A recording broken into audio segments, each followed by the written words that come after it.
UP में काबा का जवाब यूपी में बाबा बा से देने वाली अनामिका जैन अंबर को बिहार में कविता पाठ करने से रोक दिया गया है। अनामिका जैन अंबर एक बड़ी ही मशहूर कवित्री हैं और अपनी कविता से लोगों के दिल में एक छाप छोड़ जाती हैं। अब सवाल ये कि ऐसी मशहूर कवित्री को बिहार में कविता पाठ करने से रोक क्यों दिया गया। दरअसल आपको पहले ये बता दें कि अनामिका जैन अंबर को आमंत्रित किया गया था बिहार के सबसे मशहूर मेले में कविता पाठ करने के लिए। जी हाँ, सोनपुर में काव्य पाठ के लिए अनामिका जैन अंबर को शुक्रवार को आना था। शुक्रवार को रात के 8 बजे से ये कार्यक्रम शुरू होने वाला था। अनामिका अंबर के साथ साथ और भी कई कवि कवित्री पहुंचे थे, लेकिन अनामिका जैन अंबर को जैसे ही कविता पाठ करने से रोक दिया गया, बाकियों ने भी अनामिका के सम्मान में कविता पाठ करना उचित नहीं समझा। अब दरअसल आपको बता दें कि हुआ क्या। शुक्रवार को जब अनामिका जैन अंबर बिहार की धरती और बिहार की राजधानी पटना पहुंची तो फिर यहां पर प्रशासन के द्वारा उनसे ये कहा गया कि आप सोनपुर नहीं जा सकती है। अगर आप सोनपुर जाएंगी भी तो आपको काव्य पाठ नहीं करने दिया जाएगा। ऐसे में अनामिका की तरफ से सवाल था कि आखिर क्यों, मेरी गलती क्या है, या फिर मुझे बुलाया ही क्यों गया जब मुझे काव्य पाठ करने ही नहीं देना था। जिसके बाद प्रशासन की तरफ से ये जवाब आया कि हमारे ऊपर से हमें दबाव दिया जा रहा है कि अनामिका जैन अंबर को मंच तक नहीं पहुंचने देना है और अनामिका जैन अंबर को काव्य पाठ नहीं करने देना है। अनामिका को पटना में ही रोक दिया गया, जिससे निराश होकर अनामिका ने अपने फेसबुक पर आकर लाइव सेशन किया और उसमें उन्होंने बताया कि किस तरह से दिनकर की धरती पर मेरा अपमान हुआ है। एक स्त्री को काव्य पाठ करने के लिए बुलाया गया और बाद में मेरी बेइज्जती की गई, मुझे काव्य पाठ करने से रोका गया।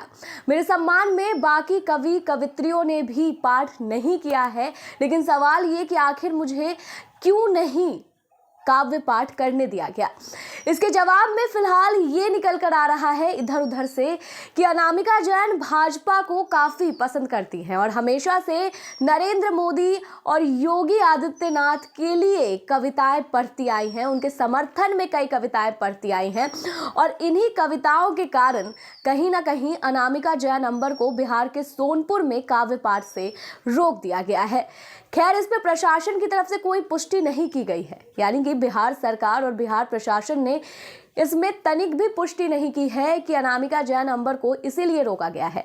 लेकिन अगर देखा जाए सिनेरियो तो फिलहाल यही निकलकर सामने आता है कि एक मशहूर कवित्री को निमंत्रण देकर, आमंत्रित करके उत्तर प्रदेश से बिहार बुलाया जाता है, उनके लिए पूरा मंच सजाया जाता है, पूरी रौनक की जाती है, पूरी साज सज्जा तैयार होती है और फिर उस कवित्री को काव्य पाठ करने से ही रोक दिया जाता है। आखिर क्यों? इसमें साफ तौर पर पॉलिटिकल एजेंडा ही निकलकर सामने आ रहा है। वैसे आपको बता दें कि अनामिका जैन अंबर के पति का ये कहना है कि मेरी जो पत्नी है वो भाजपा की प्रवक्ता नहीं है और ना ही भाजपा की नेता है। उसे जो सही लगता है, जो अच्छा लगता है, उस पर वो कविता लिखती है और काव्य पाठ करती है। इससे किसी को भी कोई तकलीफ नहीं होनी चाहिए। उसे ऐसा क्यों ट्रीट किया जा रहा है कि वो किसी पार्टी की प्रवक्ता है या फिर किसी पार्टी की नेता है। फिलहाल अनामिका जैन अंबर को बस इसलिए रोका गया क्योंकि वो भाजपा के लिए कविता लिखती हैं, मोदी जी के समर्थन में कविता लिखती हैं और अपने योगी बाबा के समर्थन में कविता लिखती हैं। और ऐसे में अब बिहार में जो राजनीति है वो भी गर्मा गई है। सुशील कुमार मोदी, जो कि बिहार के पूर्व उप मुख्यमंत्री रह चुके हैं, उन्होंने अनामिका जैन अंबर को लेकर काफ़ी नाराजगी जताई है, नीतीश सरकार को जमकर घेरा है और कहा है कि इस तरह से दिनकर की धरती पर स्त्री का अपमान सही नहीं है। साथ ही सुशील कुमार मोदी की तरफ से ये भी कहा गया है कि अब भाजपा की तरफ से इसी धरती पर अनामिका जैन अंबर को बुलाकर सम्मानित किया जाएगा और कोई भी रोक नहीं सकता है। साहित्य का अपमान हुआ है, स्त्री का अपमान हुआ है, ऐसी तमाम बातें बोली गई है सुशील कुमार मोदी के द्वारा।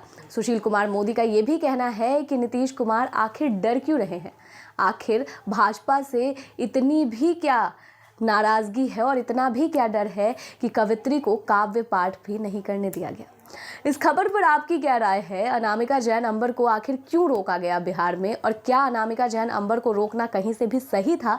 कमेंट सेक्शन में जरूर बताएं। अगर आपको वीडियो अच्छी लगी हो तो इस वीडियो को लाइक करें, शेयर करें और कमेंट करें। साथ में चैनल न्यूज़ बेट को सब्सक्राइब करना ना भूलें। धन्यवाद।